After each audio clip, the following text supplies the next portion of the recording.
Is this the moors? It is.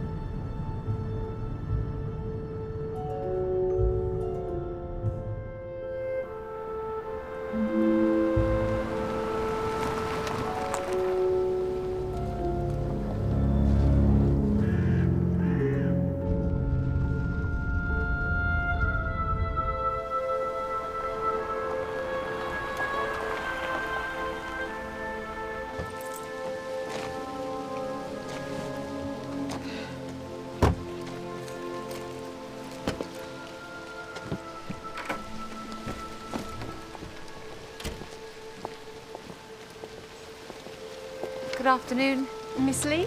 I'm Miss Winter's housekeeper. My name is Judith.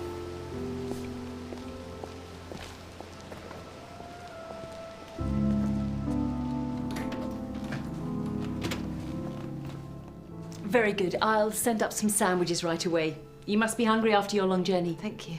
Miss Winter expects to see you in the library at 4.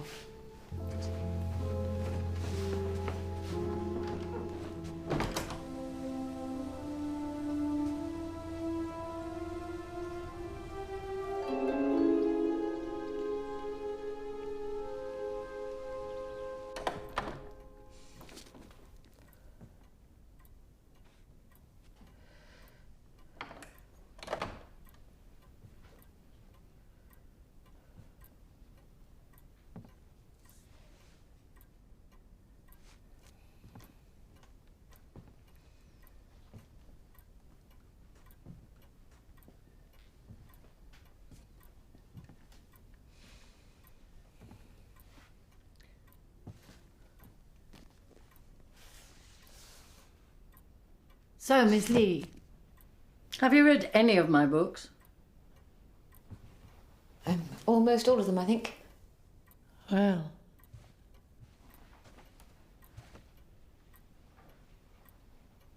You better sit down.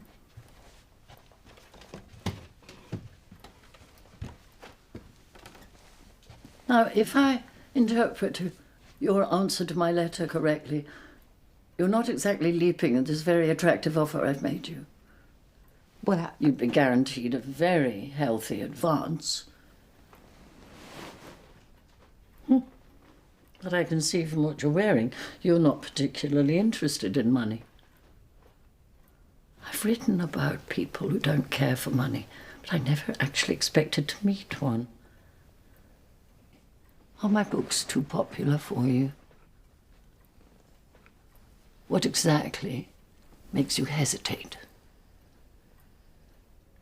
I'd like to know what made you choose me as a potential biographer.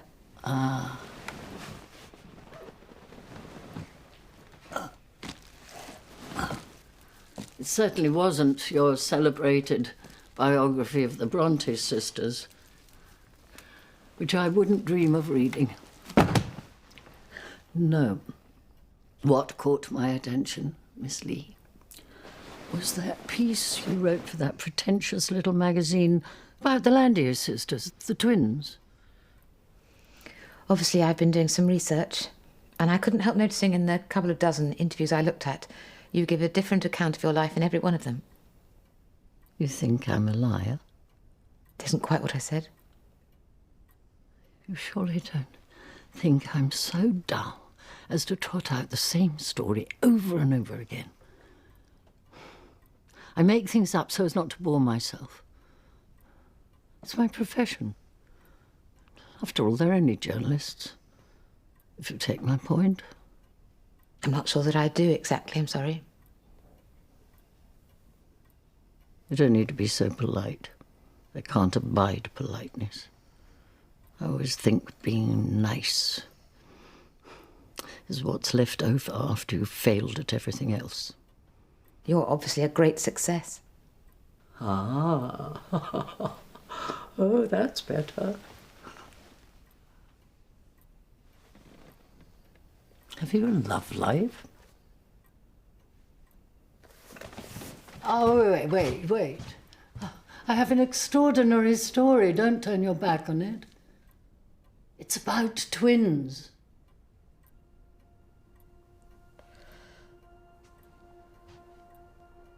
Please, come back. Sit down.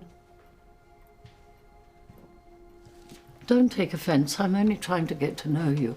I can't be expected to spill the secrets of a lifetime to a complete stranger. But this was your idea. I thought this is what you wanted to do. It's not that I want to. I have to. Why? Because I'm old. I'm dying. Dying? And why else should I subject myself to all this?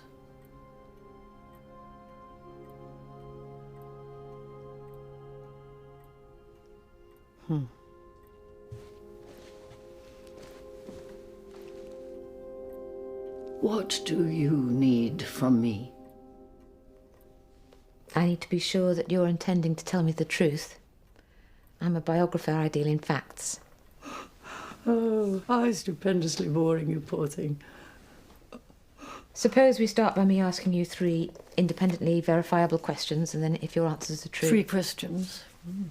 Pleasantly traditional. My first question, what is your real name? Oh, I could easily bamboozle you there. It's Vida Winter. I had it changed by deed poll. What you really need to know is the name I was originally known by. That's right, yes. Adeline March. My next question is your place of birth. You can check in the records of St Bart's in London. Next. I'd like you to tell me something that happened to you before you changed your name, which is also a matter of public record. I can do that. But first I have some conditions of my own. What are they? You must let me tell my story chronologically, no interruptions, no questions, and no sneaky peeping at the last page. All right. Good.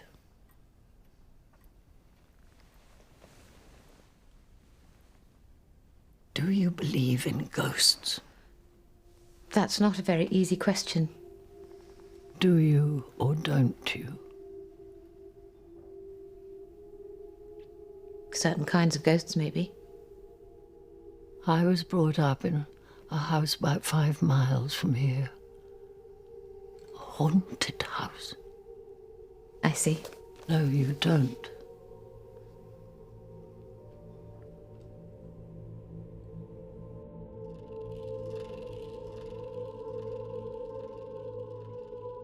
I call it my story, but it has none of the familiar consolations that word implies. It's something far harsher, much more painful. Something I suppose we have to call the truth.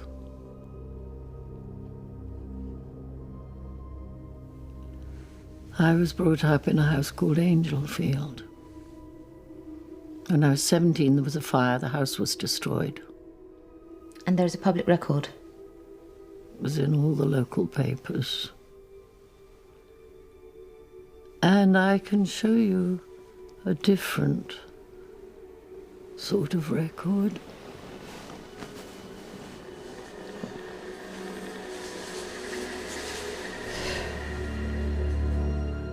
So, you see, in spite of what I just said, you know the end of my story. The end? You said that happened when you were 17, before you even started writing. Oh, writing. It was just to fill in the time.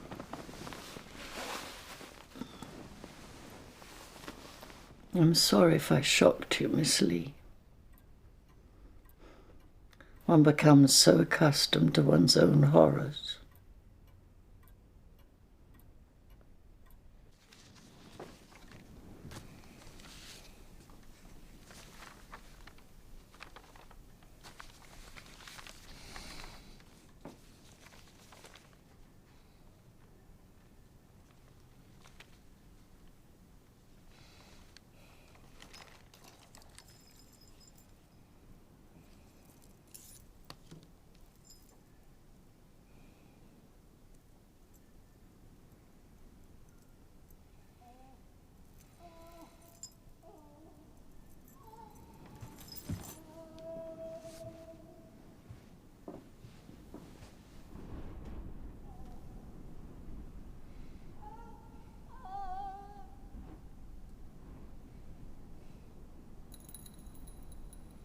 be like that, Margaret.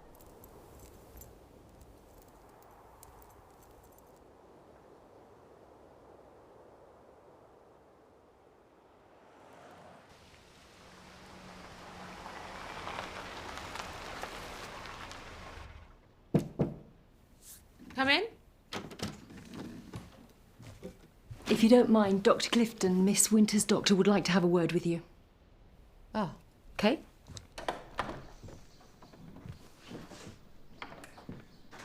Thank you for agreeing to see me, Miss Lee. Miss Winter wanted me to explain her condition to you. Oh. Miss Winter has cancer of the pancreas, which we've recently discovered has spread throughout her body. This means she has very little time left. How long? We're not able to say precisely. Most people wouldn't have survived this long, but Miss Winter is extremely tough. She just wanted me to make you aware that time is of the essence. You can let her know I understand. Thank you.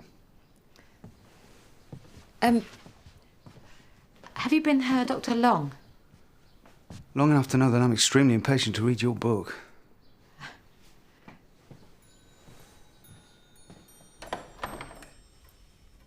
I was pleased last night when you didn't ask the question everybody else always does. What question's that? About the first book. The 13th Tale. That's right. And everybody always asks why there are only 12. That's right. Why are there only 12? Shall we get started?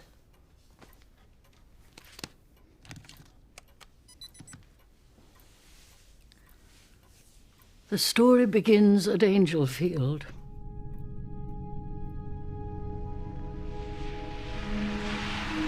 After the mysterious, unexplained death of their parents, the house now belonged to Charlie Angelfield and his sister Isabel. She'd left the house less than a year before, but her husband, Roland March, had been killed in the war, and now she returned.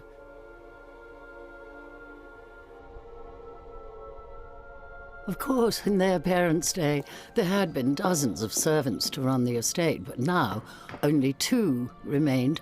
Mrs. Dunn, the housekeeper, known to everyone as the Missus, and the gardener, John Digance, who we called John the Dig. I put it down there.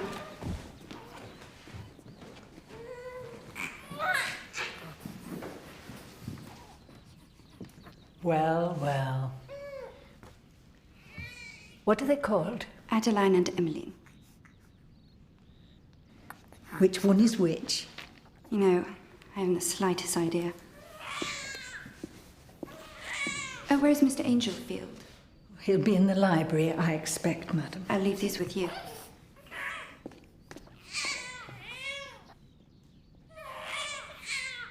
Truth to tell, it was not poverty or even the demands of the war which brought about the exodus of the Angelfield staff.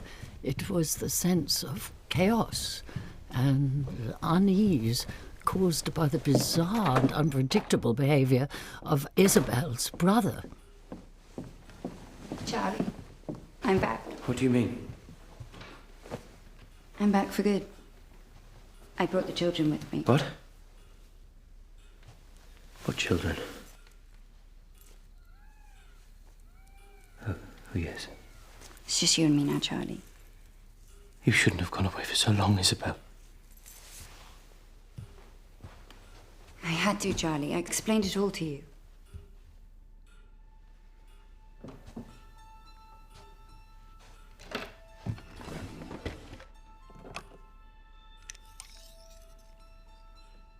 All the same.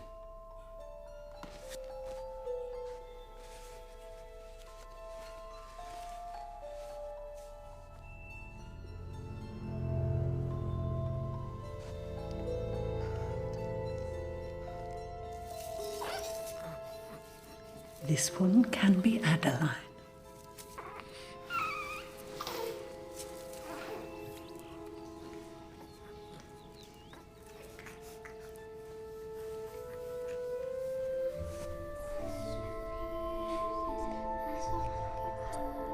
I suppose we were shamefully neglected when we were children, No schooling, no discipline. Jag hör en komma er.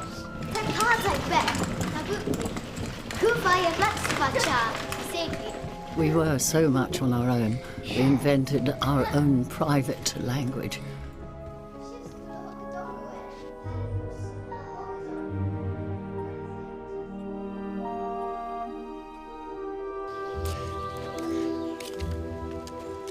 Charlie and Isabel were so wrapped up in one another that the only people in our lives vaguely resembling parents were the Misses and John the Dig. You all right, Mrs.?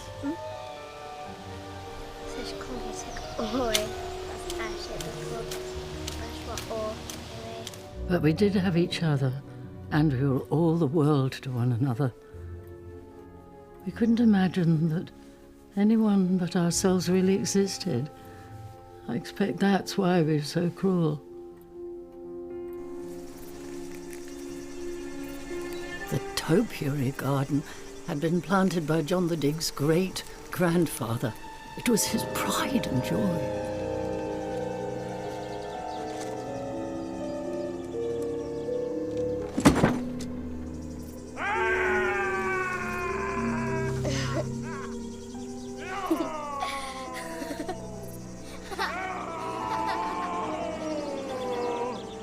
We weren't confined to the house and garden. We roamed all over the estate and did exactly what we felt like. We were the children from the big house. So they put up with us. One. Until the day we took Mary Jameson's baby. 3.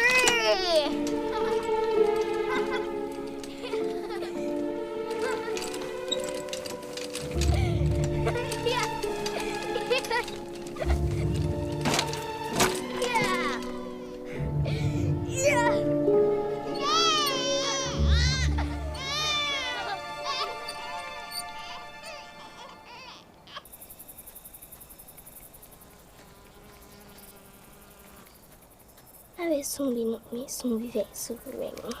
Tack på sig back. Ta bort lite. Love backlish. Kufa.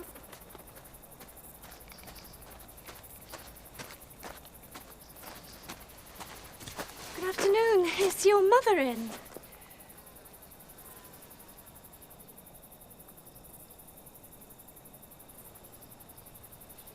Perhaps I'll try the back door.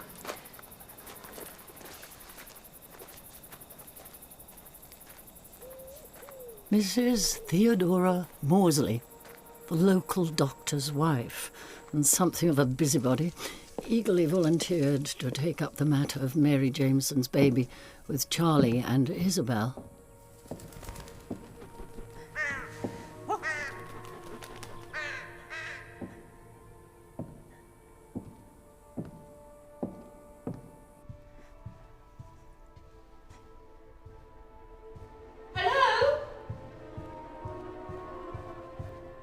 Is anybody there?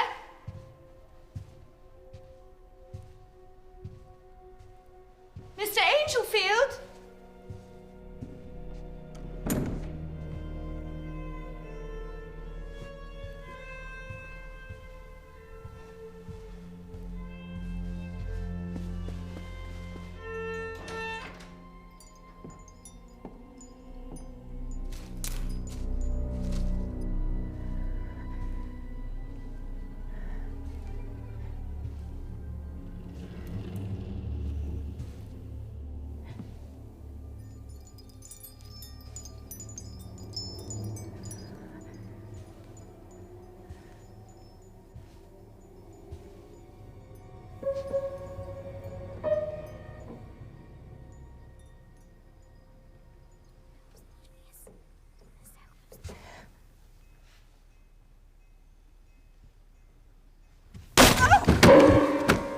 What's the matter? Miss Winter? It's just my wolf. Wolf? That's what I call it. Pills are meant to keep him at bay. But he comes a little earlier every day. Is there anything I can do? Should we stop for the day? No. He's just sniffing around. We mustn't encourage him. Now, Miss Lee, where were we? The doctor's wife and the violin. I'm desperate to know what happened next. Surely it must have been one of the children. No. No, I told you. I saw the children out on the steps on my way in. No, it was a woman in white. There's no woman in white in this house, Mum. You must have seen the ghost. They do say Angelfield is haunted.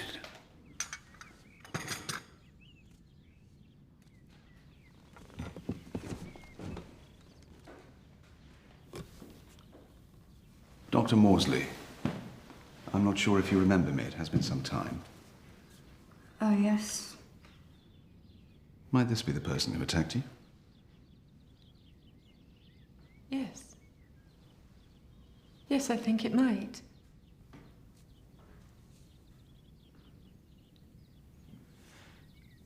Excuse me, but could you tell me, did you do these yourself? Yes.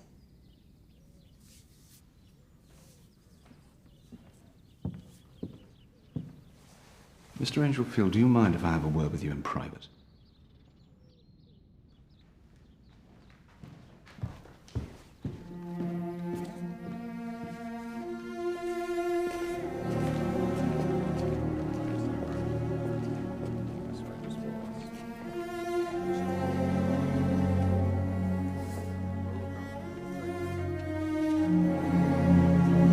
I think it would be best not to visit her for at least a month.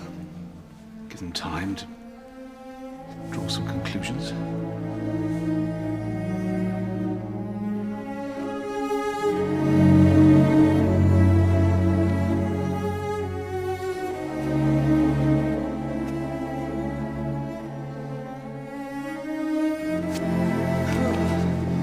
Oh, Mr. Charlie. Oh, no.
There's no woman in white in this house, Mum.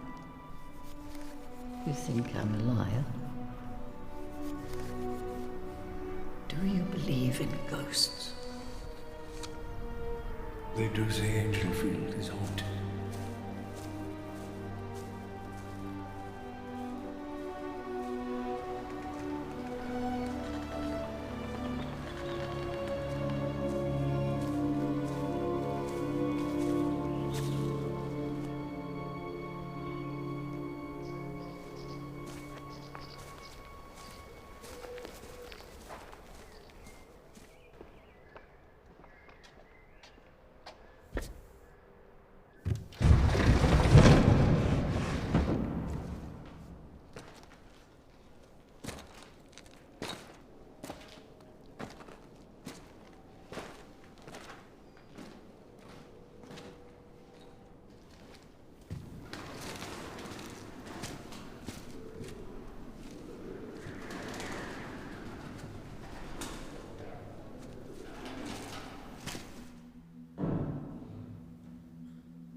Skiftsbode Hockadonkerwedge. Pelbridge Palace Crackers Day.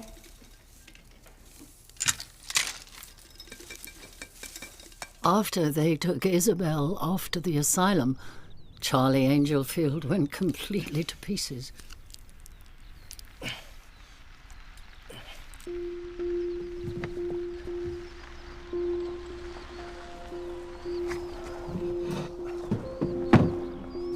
Dr. Morsley arranged through the family solicitor to appoint a governess to look after us. Her name was Hester Barrow. Welcome to Angelfield.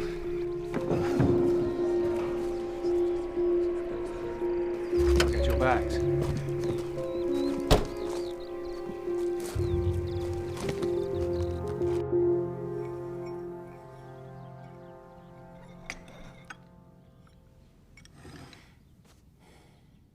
So the children never knew their father? Oh, no, miss. None of us did.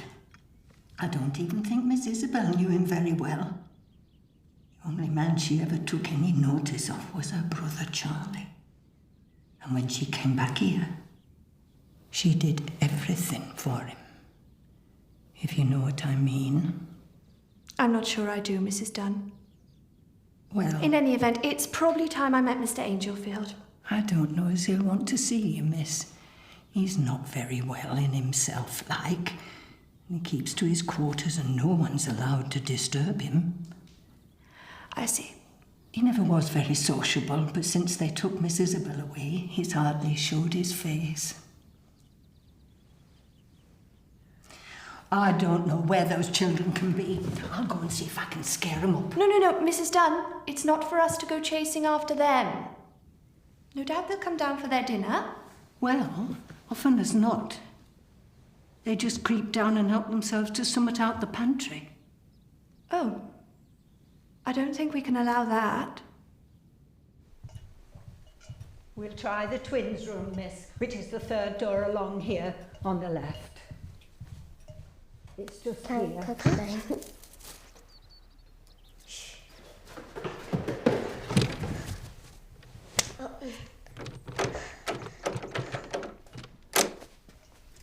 Now come along, girls. It's time you met your new governess.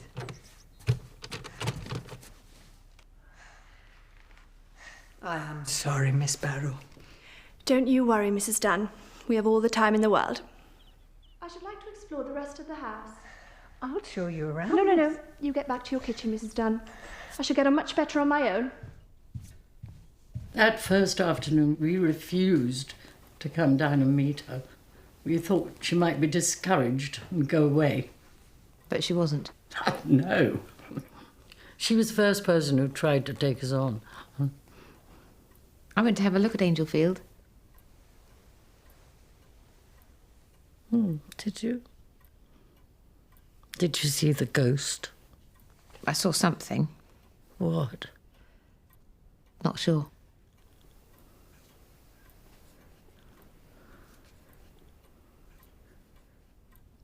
You were telling me about Hester. Yes. You remind me of her a bit. In what way? She was very determined and inquisitive. Food. Hungry. At the end of Hester's first day at the house, she'd already formed a strategy for dealing with her as yet invisible charges.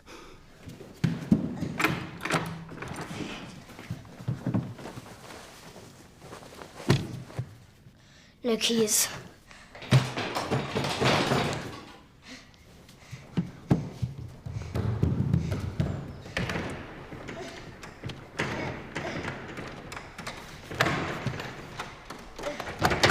Emmeline?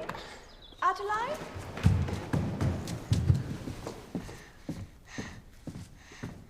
Which one are you? Adeline or Emmeline? Emmeline. Are you hungry? Would you like some supper? And what about your sister? Never mind. Let's go to the kitchen.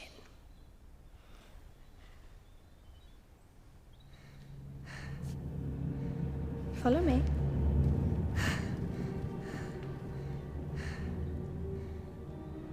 So, right from the start, Hester managed to drive a wedge between us. I can't say our education was entirely plain sailing. Although Emmeline continued to be pretty much of a pushover.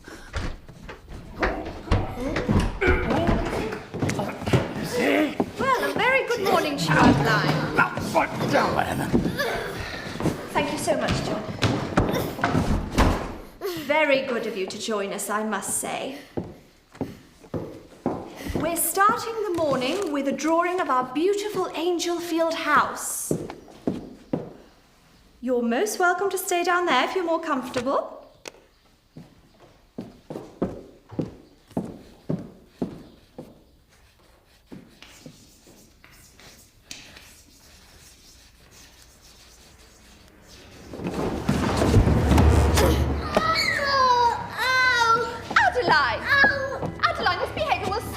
Tolerated. Do you hear me? Do you hear me, Adeline?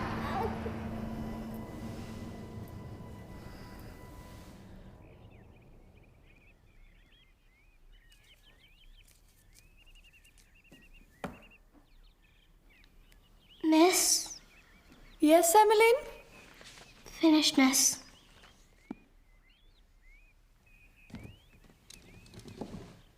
Just a minute.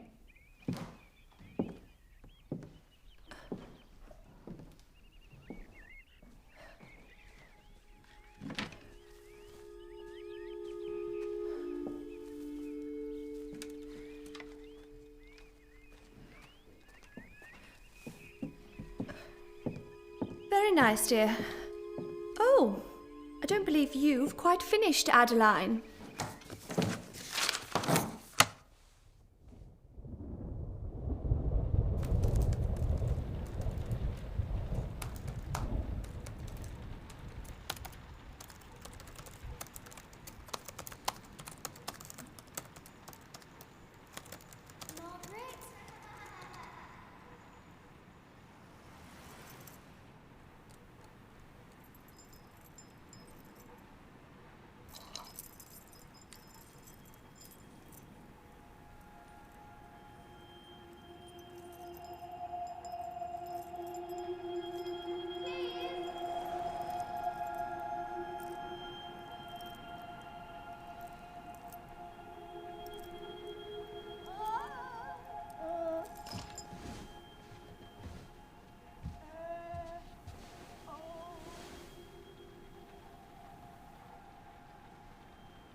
Do you believe in ghosts?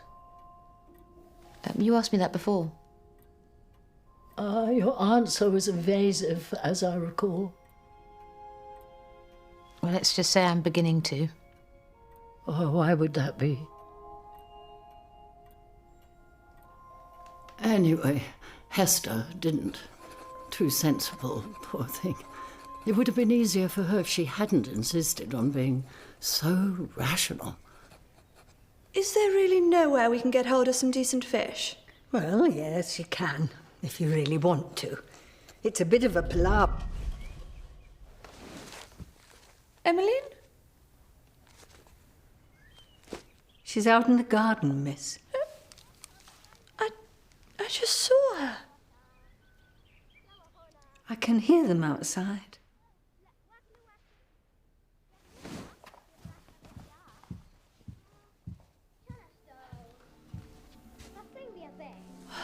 That's strange. I could have sworn. Was she wearing white, miss?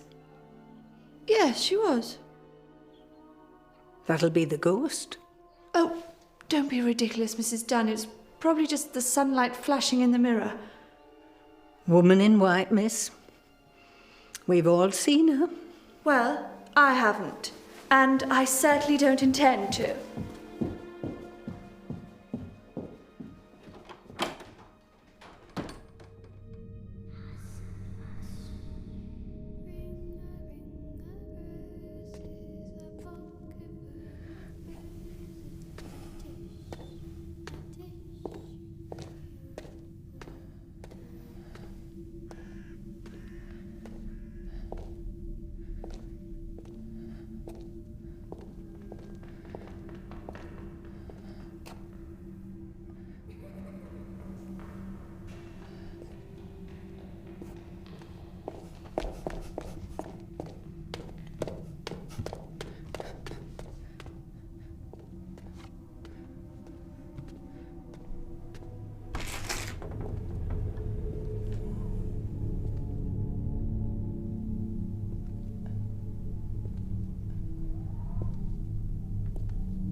During that summer, Dr. Maudsley visited a little more frequently than was perhaps medically necessary. I'm at my wit's end with Adeline. She's an aggressive and dangerous child. She hardly eats anything. It takes two of us to hold her down at bath time. She seems impervious to any kind of human emotion. Was she intelligent? It's hard to tell, given that she refuses to speak. Soon after I arrived, I sent off for a number of studies of twins. Really? And if I've understood correctly, what tends to happen is that certain pairs of twins divide up available emotions and personality traits between them. Thus, one being placid and passive, the other wild and violent. One clean, the other dirt-loving. Of course, you would know much more about this than I. Not necessarily. Yes. My wife's opinion... I do sometimes discuss my patients with my wife. She thinks the child may quite simply be wicked. I think the explanation may be a little more nuanced than that. But no doubt my wife is apt to take the layman's view. I was thinking that the situation does present a rare opportunity for original research. Indeed. In which I would be more than happy to assist you. I see.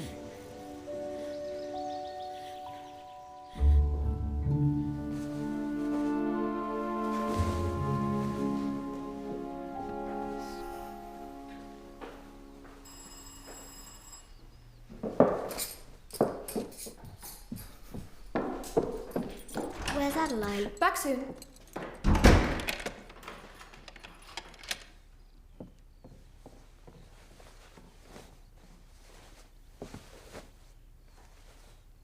Hey, now! Adeline, behave, please.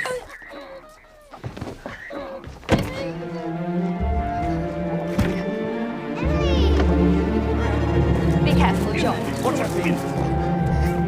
Adeline! Sparrow, take the door. See it? Come on, ready to go? Come away!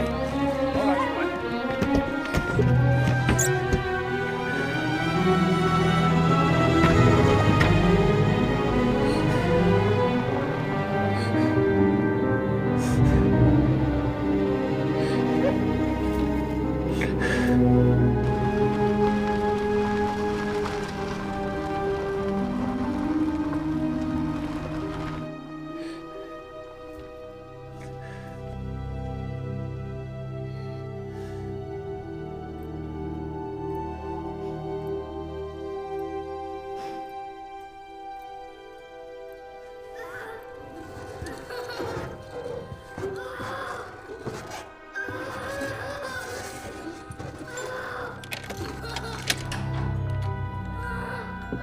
Oh, my goodness, Emmeline.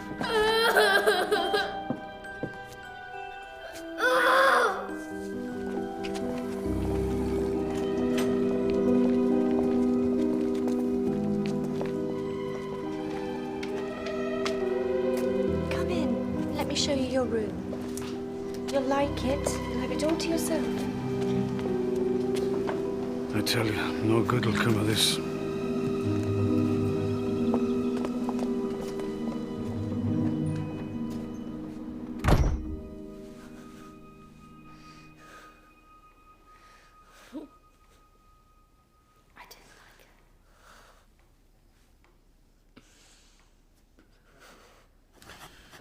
Naturally, there have been reports that point to some members. Hester and Dr. Maudsley had become so engrossed in their scientific experiment and so relished their daily discussions that they quite failed to notice that their patients were making no progress whatsoever.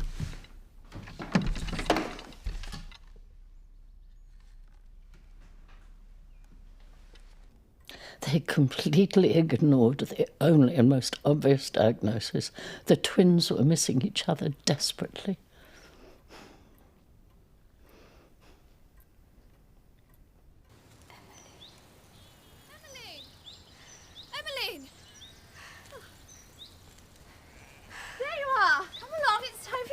Emily! Where have you been? I've been looking for you. We went down to the woods. No, you should say I went down to the woods. I went down to the woods. And what did you do there? We picked some bluebells. Come.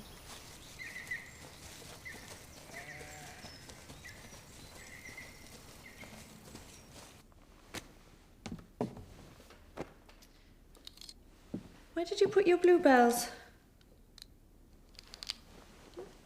Bluebells you picked. Did you put them in the vase? No. We saved them for Adeline. Well, you correct her, you see, and she gets it right for a moment, but then she always goes back to saying we. I'm afraid Adeline never speaks at all. Oh, dear. I don't think it would be prudent to let her out of the house, do you? I say, I don't think it would be safe to let Adeline out of the house. No.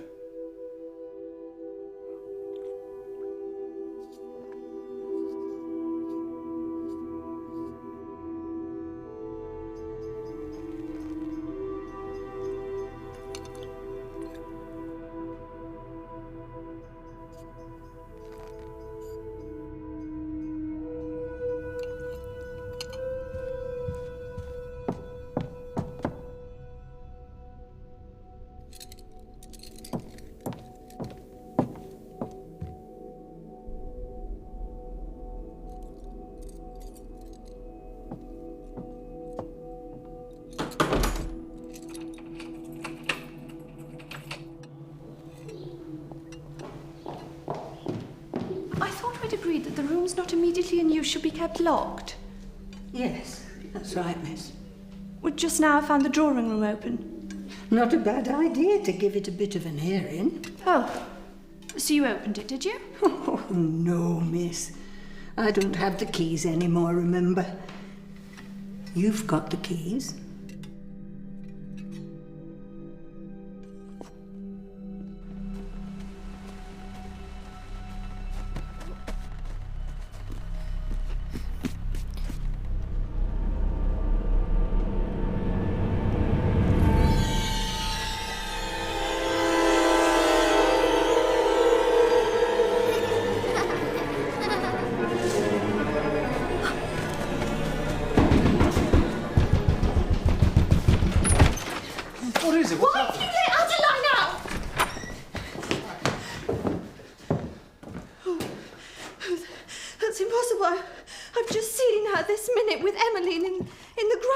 Calm down. Here. Adeline has been here, in this room, this past hour. Ever since breakfast. But...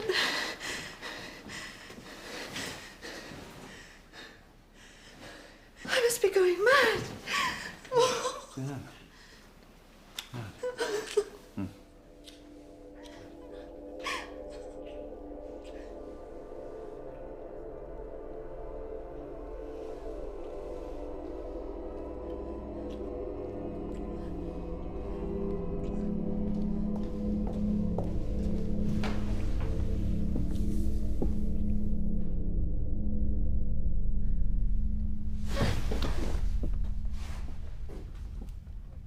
I'll thank you to leave this house immediately.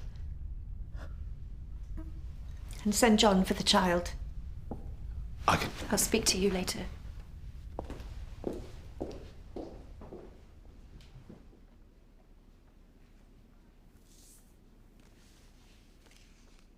The next day, Hester had vanished.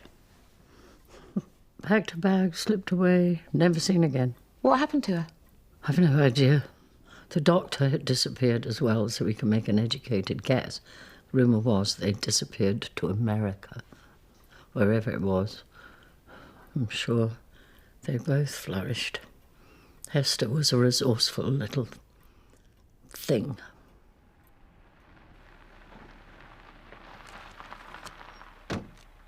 She's upstairs. Emily!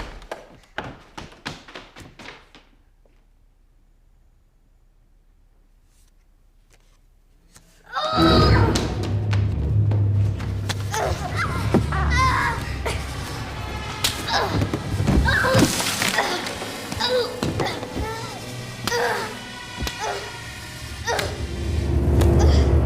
Why did you do that?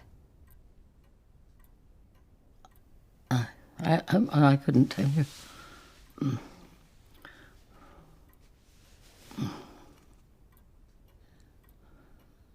Over the next 5 or 6 years, in spite of strenuous efforts to maintain the status quo, bit by bit everything changed. First, a letter came from the asylum saying that Isabel had died of pneumonia. A week or so later, we noticed that Charlie had stopped touching the food that the missus had left for him. He'd gone.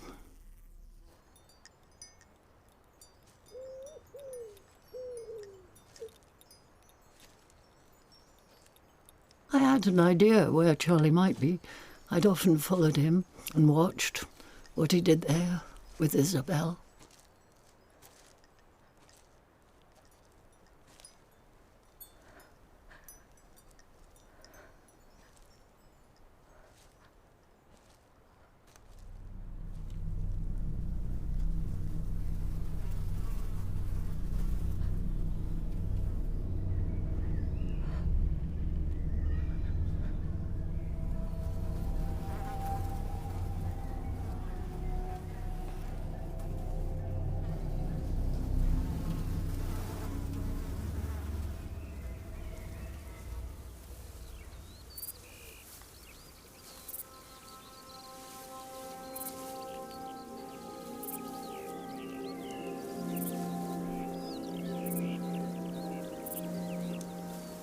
I never said a word to the others. If Master Charlie's gone, didn't we ought to tell someone? No call to. I collect the money from the bank end of the month, same as always. If we run short, I know a man that'll buy some of that wine from the cellar. Oh, he wouldn't like that. Any road. I'd better take him up his dinner. Of course, the missus was suffering from some kind of dementia, but we drifted on pretty much as we always had.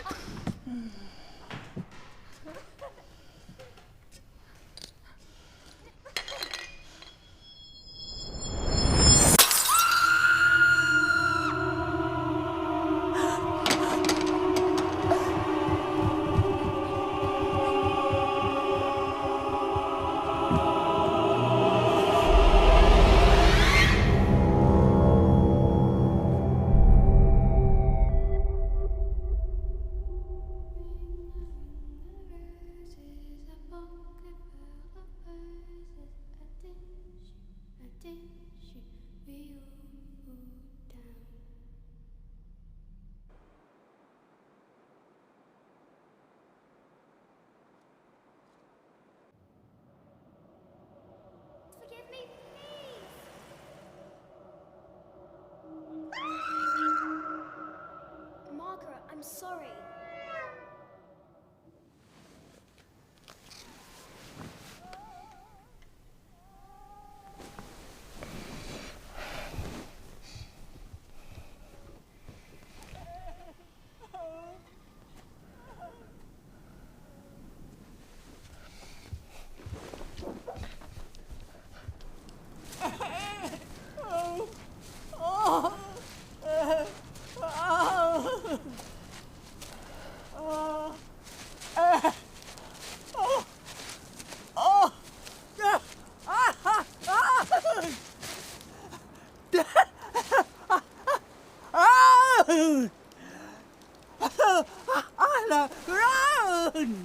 Emmeline? Go, Anna, run! Are you Emmeline? Run! Go, run! Anna, run!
You look like death warmed up.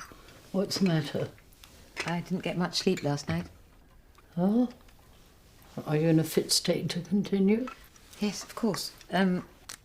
We were talking about what happened after the missus died. John brought in a local boy to help with the garden. Ambrose Proctor. I don't see why we need him. He's all right. Keeps himself to himself, works hard. Gives me a bit of time for what needs doing in the house. You said you were going to show me how to trim the topiary. Well, I will then. Huh?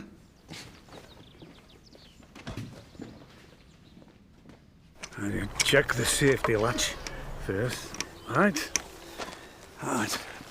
Bit wobbly like against the tree. You need to test it before you go up it. Right. Up you go.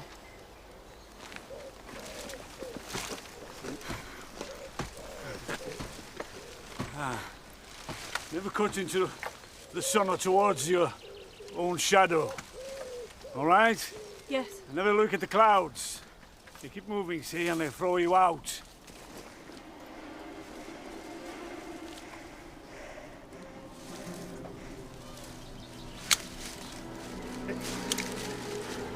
Good girl. Good.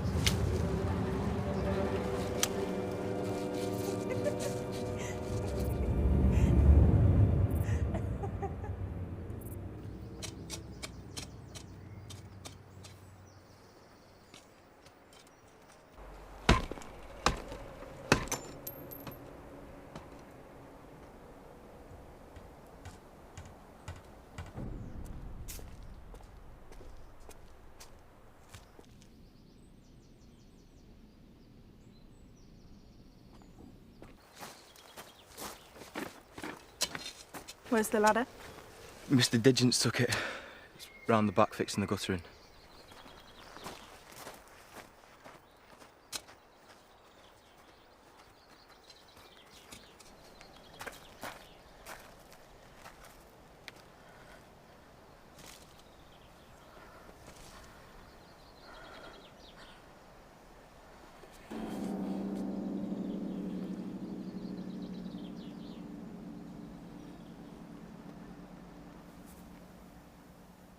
Obviously, somebody had tampered with the safety catch. Who? We said no questions. After that, everything's a blur. I did have the presence of mind to tell the police that Uncle Charlie was away. After the funeral, we had a meeting with the family solicitor, Mr. Lomax. So where exactly is your uncle? Peru, I think. Peru? I believe so.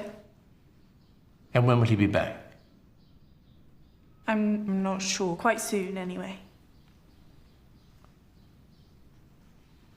You're 17 now, if I'm not mistaken. That's right. I'm just wondering what arrangements we can put in place to make sure that you and your sister are properly looked after.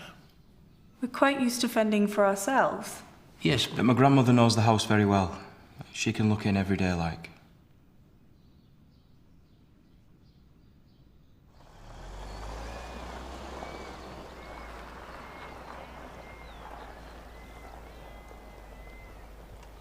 There's no need for your grandmother to trouble herself. Well, that's lucky. Because I haven't got a grandmother.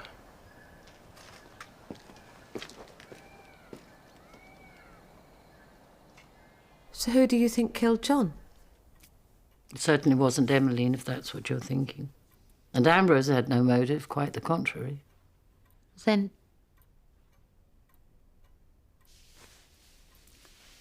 Agreed, no questions. Patience, Miss Lee. And that was that. You got away with it.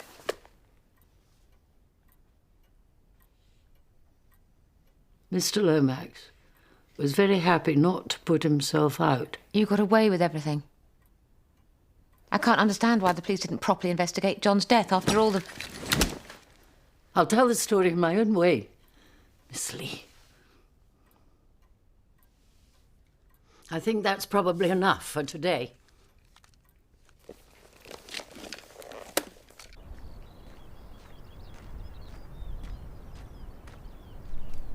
We said no questions. It certainly wasn't Emmeline, if that's what you're thinking.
Sorry, forgive me.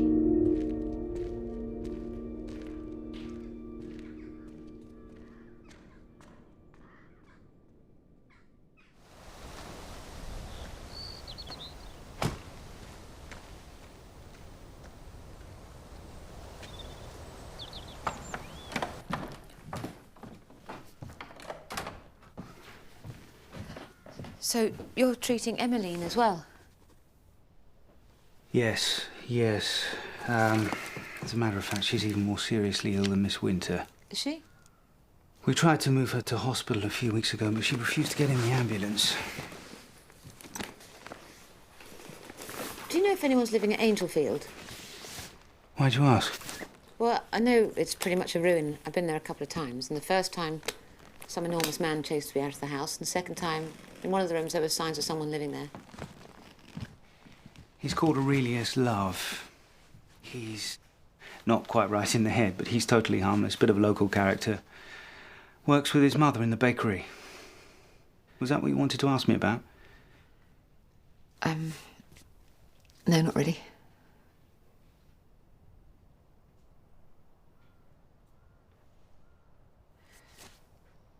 I think Miss Winter may have confessed to committing a murder when she was a teenager. Well, did she or didn't she? I haven't got the whole story yet, but somebody killed the gardener and I can't see who else it could have been, and I don't know what to do about it. Do you have any evidence? No, and even if I did.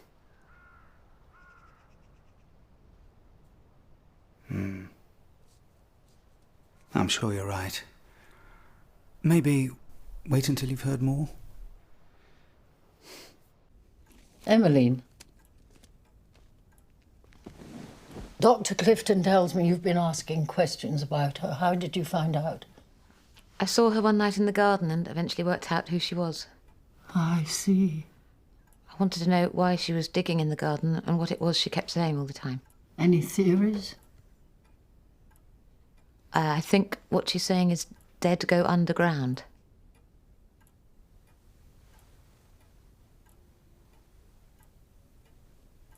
Very good. Miss Lee, you're doing very well. So she is looking for someone underground. Who could it be? A child? When are you going to tell me your story, Margaret? I haven't got a story. Everybody has a story. If you keep it to yourself, it dies and comes back to haunt you. You take my word for it. Well, I have no intention of telling anyone my story.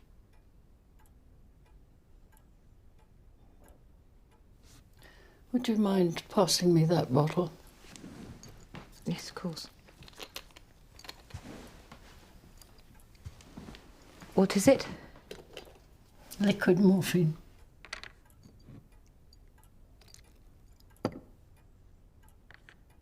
For my wolf.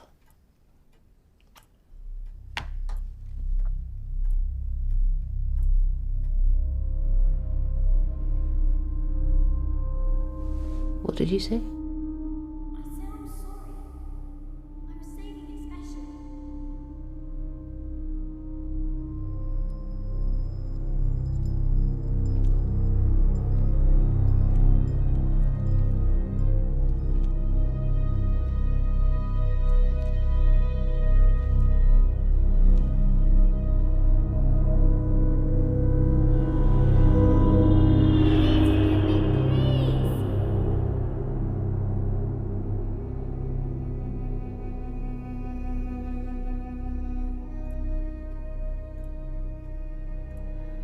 I want to spend more time with Emmeline over the next couple of days.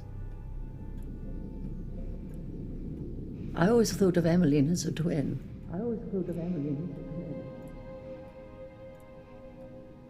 There's something special about losing a twin.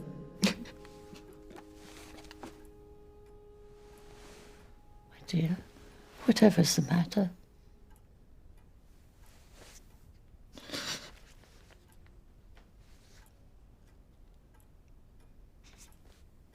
I had a twin.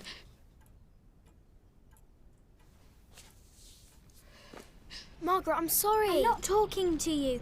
I'm not even going to walk with you. I'm going over to the other side. Don't. Walk by yourself. Please forgive me, please. It was all my fault. She'd eaten a bar of chocolate that I'd been saving, and I wanted to punish her. Oh, all right. Come on, then.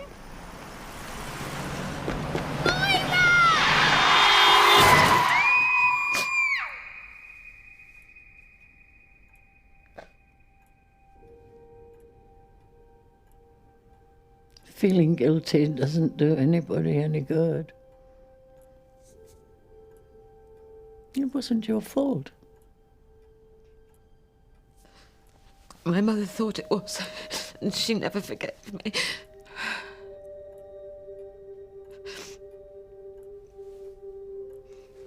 I've been so lonely all these years without my sister.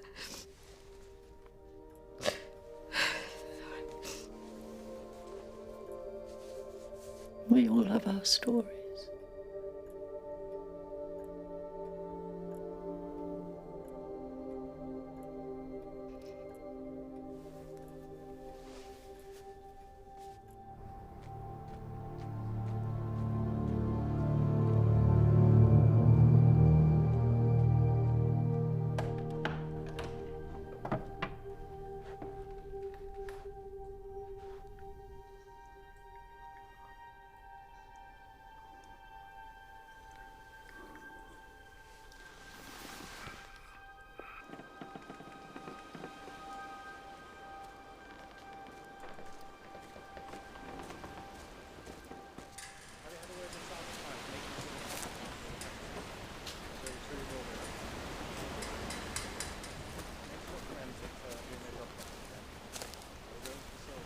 You've been here before, haven't you? You're Aurelius? I frightened you when you came here. I didn't mean to. No, it was my fault. I panicked. Look what they've done. Yeah. Developers. Didn't you live here? No. I just used to camp out like. I live with me mum. I love this house. And what's going on down there? Oh, yeah. Funny thing. They found some bones. Skeleton.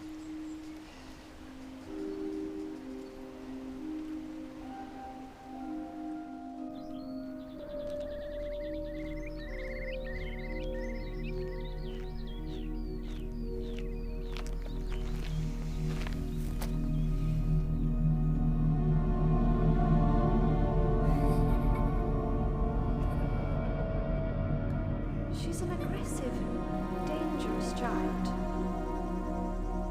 I always thought of Emmeline as a twin. The twins were missing each other desperately.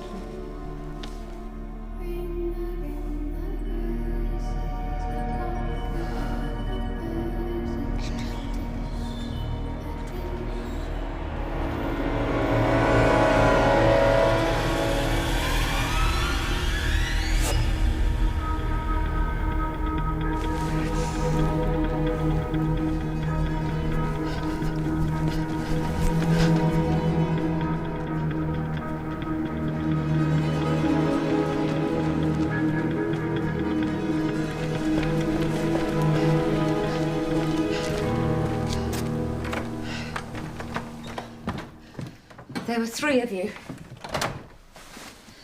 There were three of you. It wasn't just Adeline and Emmeline, there were three of you. There were police at Angelfield. They found a body, a skeleton. Mm-hmm. There were three of us, and now there's one of us. Oh, I'm sorry. Oh, I'm so sorry. I got carried away.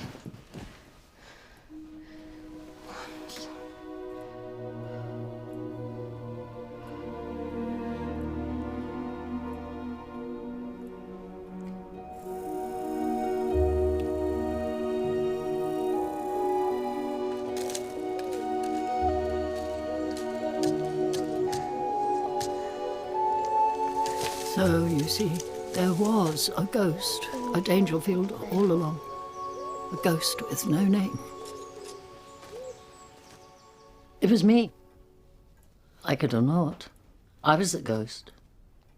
Who was your mother? Oh, I've no idea. All I do know is that when Isabel went away to have the twins, Charlie went on some kind of a rampage. And what I do know is that I was born a few months later than the twins, and Charlie, God knows if it ever dawned on him, was the father of us all. How did you get to Angelfield? All I know is what John the Dig told me. Which was what? He started to notice his strawberries and his carrots were disappearing from his vegetable garden. And he thought he saw signs of someone sleeping in the potting shed. Also, this someone was not properly turning off the outside tap.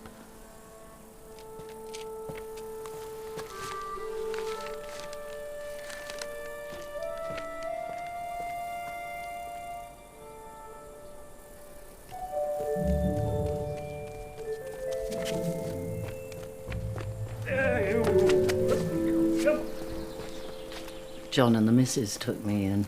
Oh, he did, really. You're thinking, but I'm thinking. There, yes. Should we tell her?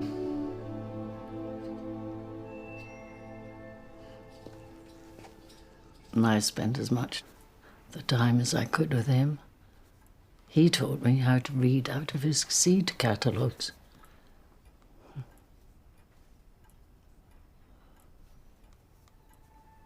And of course, Adeline never even wanted to learn to read. And she was genuinely dangerous, yes. Violence was always her first instinct.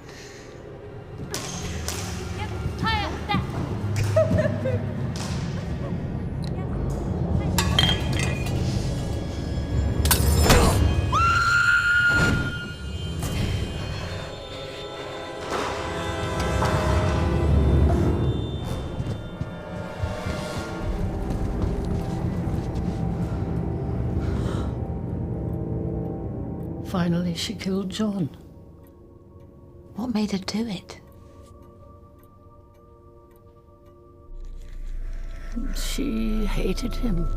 For some reason, she seemed to think he was responsible for taking her away from Emmeline that time, or perhaps she was jealous of all the attention he gave me.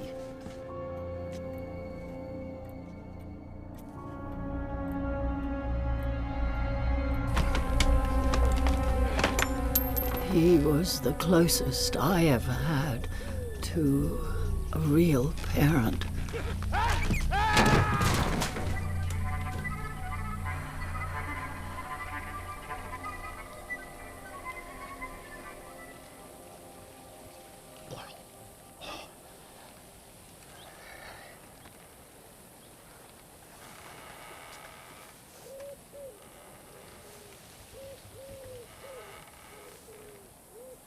After John's death, we were alone with Ambrose.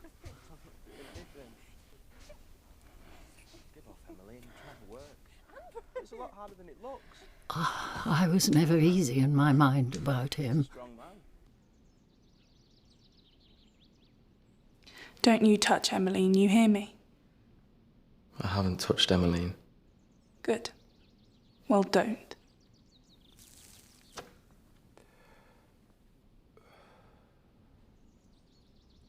It's not Emmeline I wants to touch.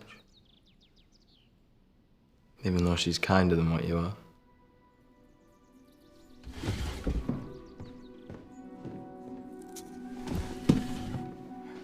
Why can't you be kind like Emmeline?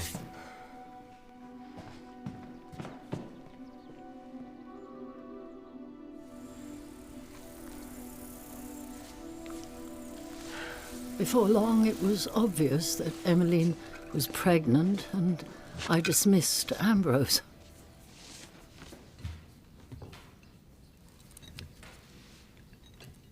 I decided not to ask for any help with delivering the baby. I read up for it as much as I could, so I was deluded. Adeline was insane, and Emmeline was helpless. All the same, somehow or other, That's it, Emmeline, keep going. we managed. It's a boy, Emmeline. It's a boy.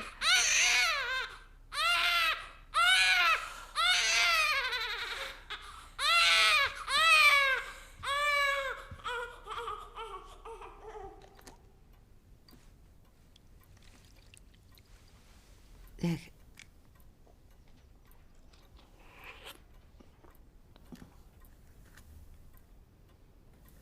Shall I leave you to rest a while? No. I want to finish the story tonight. The wolf is at the door. It's time to tell you the 13th tale.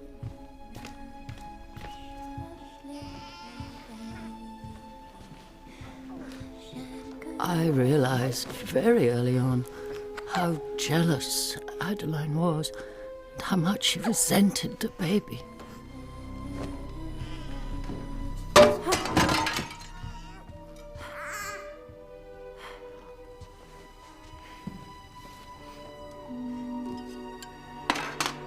Please go on. And before long, I discovered the baby was in real danger.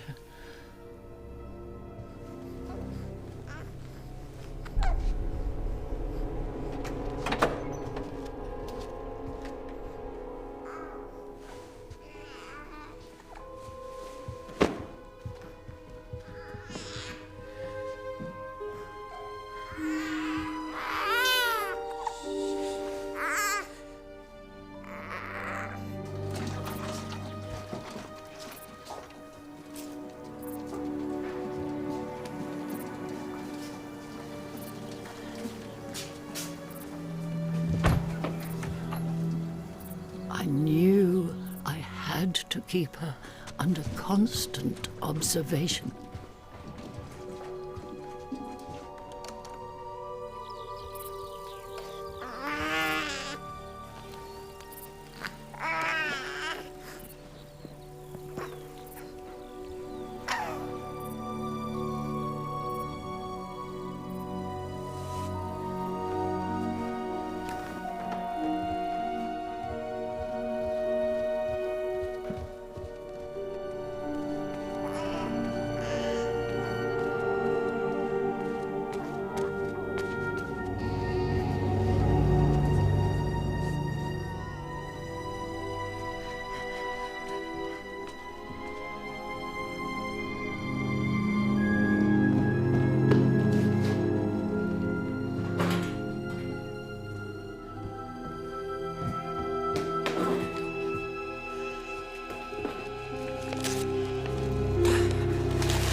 It's the only time I've ever seen Emmeline fight back.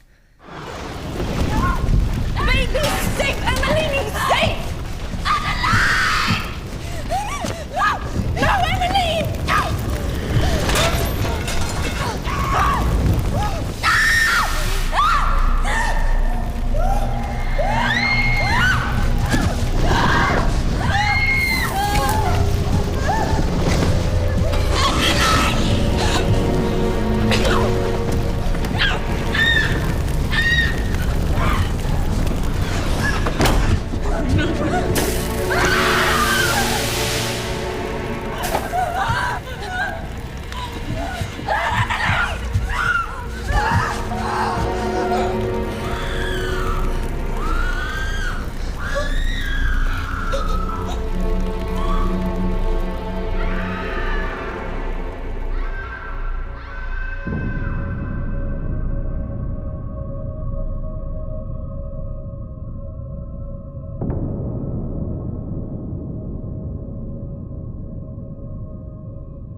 You saved the baby's life? Yes.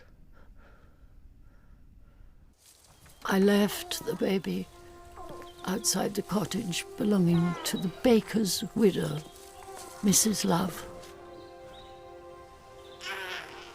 Everybody knew she had a kind heart. Aurelius Love? Yes. Turned out to be a bit simple but warm-hearted. Like his mother.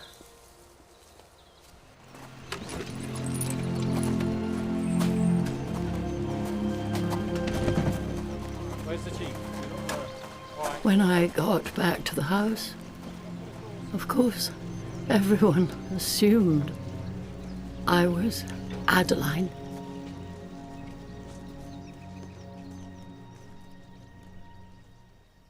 When we started, Margaret, I told you this was a story about twins. What I didn't tell you was that I wasn't one of them. Oh, I longed to be.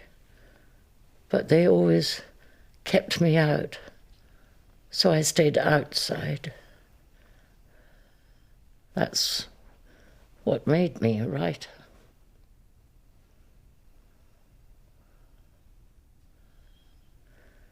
You lost your twin, Margaret.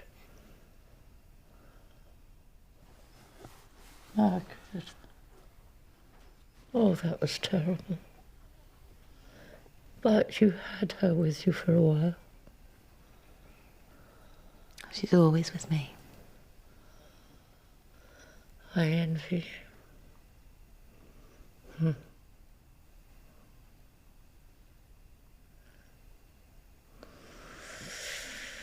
Oh, I'm so tired.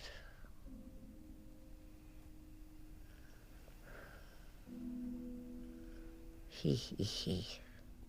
The wolf is in the room.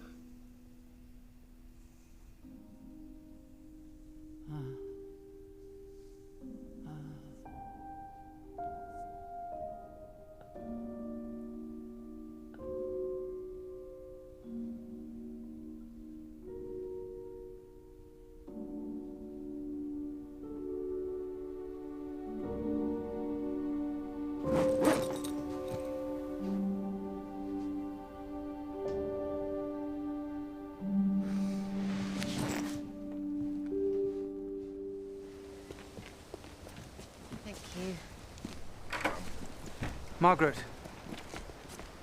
I didn't want you to go before I had a chance to say goodbye. I'm going to stay in the area for a while, at least till after the funeral. Good. Good. Well, I'll see you there. And then will you go back to London? I'm not sure. I think I'll stay up here somewhere to write the book. I'll let you know what I decide.